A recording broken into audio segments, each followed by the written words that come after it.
drive people around just like this on the train. That other gentleman was Dick Jackson, and you're going to see two children, a boy and a girl here. That guy in the red and that girl are the children of Ward Kimball.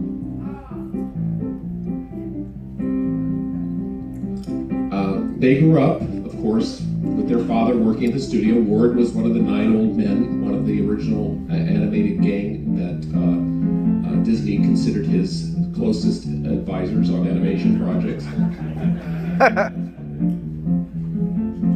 Ward created several Disney characters, including the crows in Dumbo, Tweedledee and Tweedledum, the Mad Hatter and the Cheshire Cat from Alice in Wonderland, the mice and Lucifer the Cat in Cinderella, and also Jiminy Cricket from Pinocchio, of course. So he was incredibly influential on the creation of Disney characters. And later, he would go on to receive an Oscar for It's Tough to Be a Bird, and was involved with Toot Whistle Plunk and Boom, which also won an Oscar for Best Short Subject. If you got nothing else from this footage, you get that Walt Disney was definitely in touch with his inner child.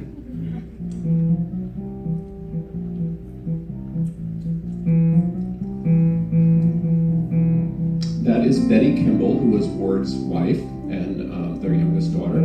Betty met Ward. She was working in the ink and paint department, which was usually a lot of the women were the ones who filled in the ink and the paint on the cells. The men were the quote-unquote animators who would draw the original drawings, and the women, whose tiny hands were thought to be much better for that kind of work, did the ink and painting. I think it's because that really wasn't the glamorous job. But,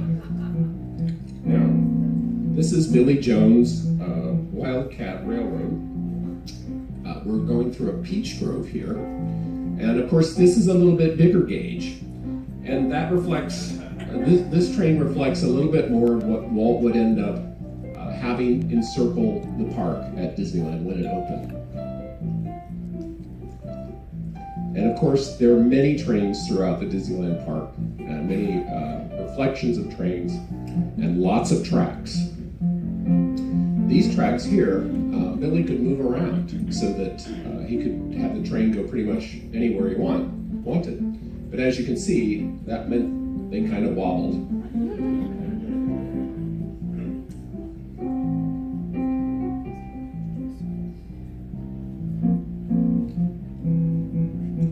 This is a live steam train which used coal and water to create the steam to run. And it looks rather quaint, and this could be probably today until you see this car go by. That's Ward Kimball there.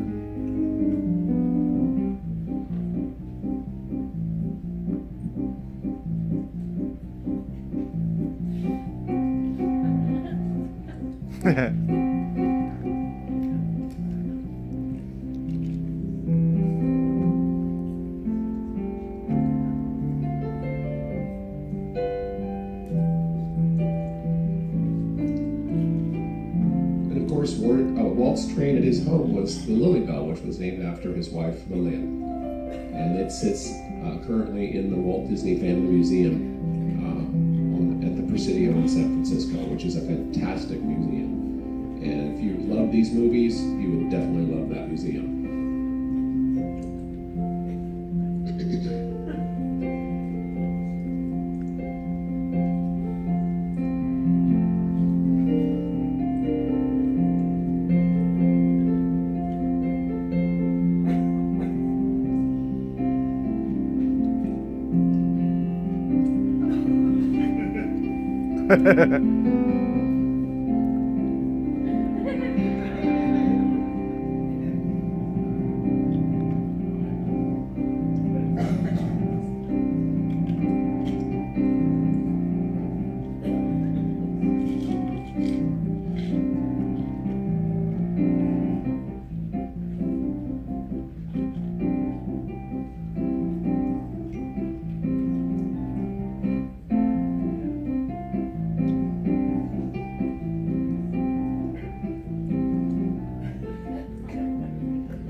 So that is the beginnings of Disneyland, or the origins of drinks. This is a parking pass for the very first day at Disneyland, July 17th, 1955. This was taken by Bert Reisfeld, who was a photographer and journalist who was invited to opening day. And so everything you see here are the very first glimpses of Disneyland that when it opened to the public.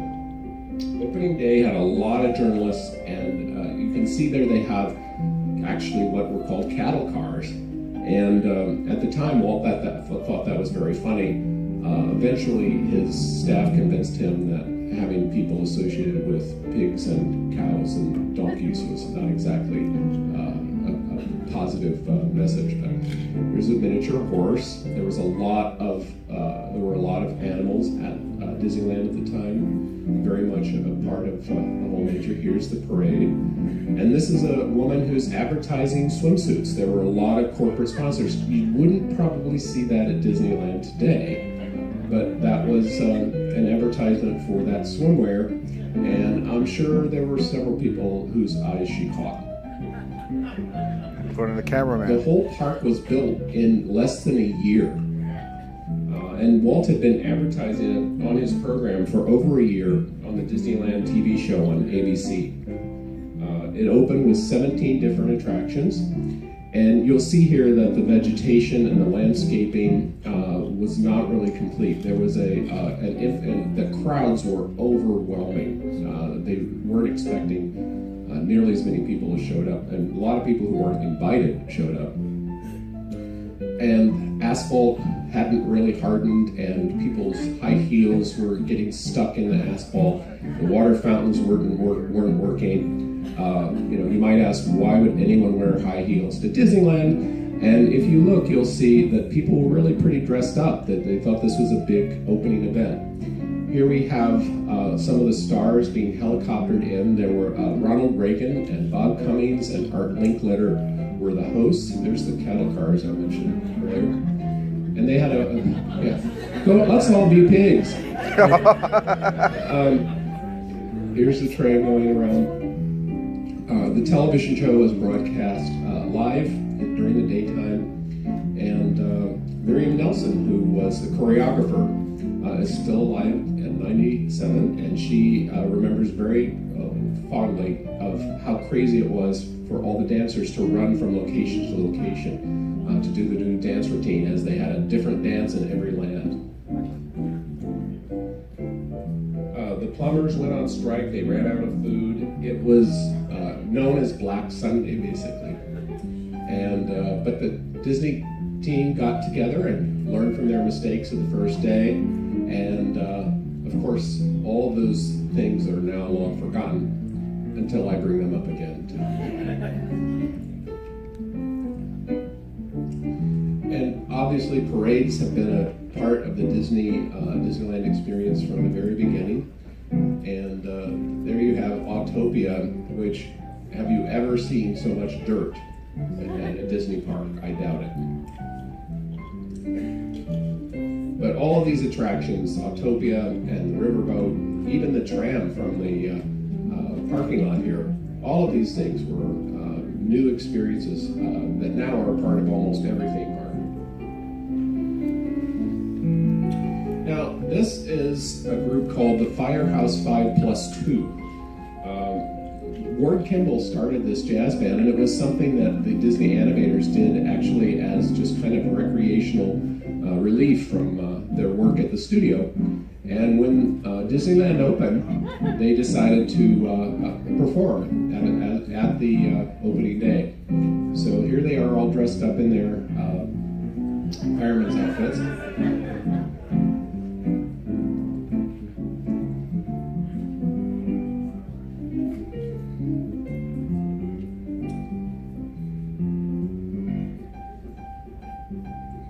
And Disneyland still has horses going up and down, and of course, they still have to deal with the exhaust.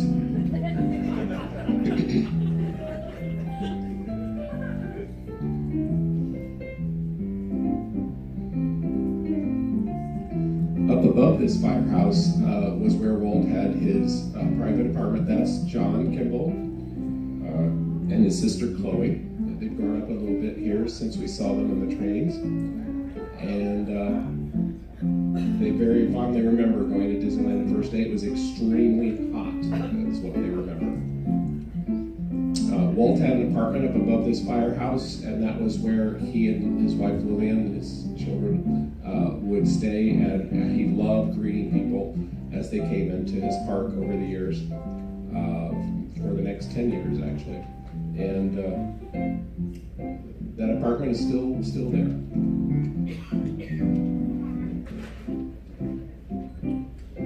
Here you have the Firehouse 5 in a parade. And they included George Burns, who played the tuba, and he also composed Yo Ho, Yo Ho for the Pirates of the Caribbean, and many other songs for Disneyland. He had 4 Oscar nominations for his film music, Ballad of Davy Crockett. Harper Goff was on banjo. He was a set designer and created Main Street buildings, the Golden Horseshoe interior, Jungle Cruise, and many more. Frank Thomas, another one of the 9 Old Men, played the drums. So here we are in 1957. The Academy of Motion Picture Arts and Sciences decided at their 29th annual awards on March 27th, which was hosted by Jerry Lewis, by the way, to take the foreign language nominees.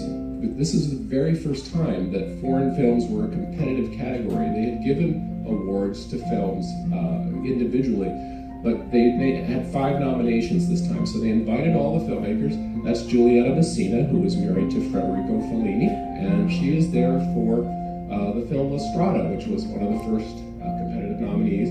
Those are all the other directors from the other countries, Japan and Sweden among them. And they took the guests of the Academy to Disneyland, and frankly, it was one of the places they all wanted to go. Everybody had heard about Disneyland, and to this day, when people come from other countries and we give them tours of Los Angeles, they say, well, are we going to Disneyland? And there's Giulietta conducting the Main Street Marching Band. Films nominated that year were from West Germany, France, Japan, Italy, and Denmark.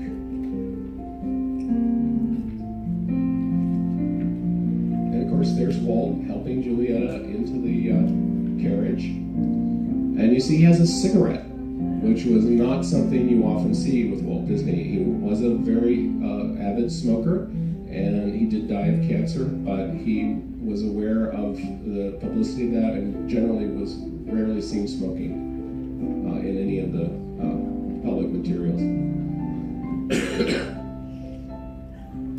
Here, I just love this shot. Here's all these grown adults in suits in the Storybook Canal ride.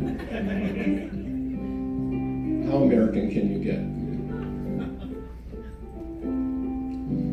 Here's the Skyway tram that is no longer there. It was taken out a few years ago, and that was Captain Hook's pirate ship from Peter Pan.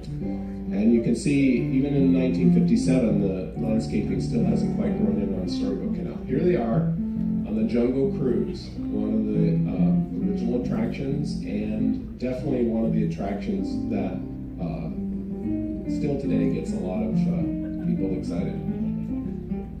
The animatronics isn't quite up to speed. There's a lot of things that just kind of stand there.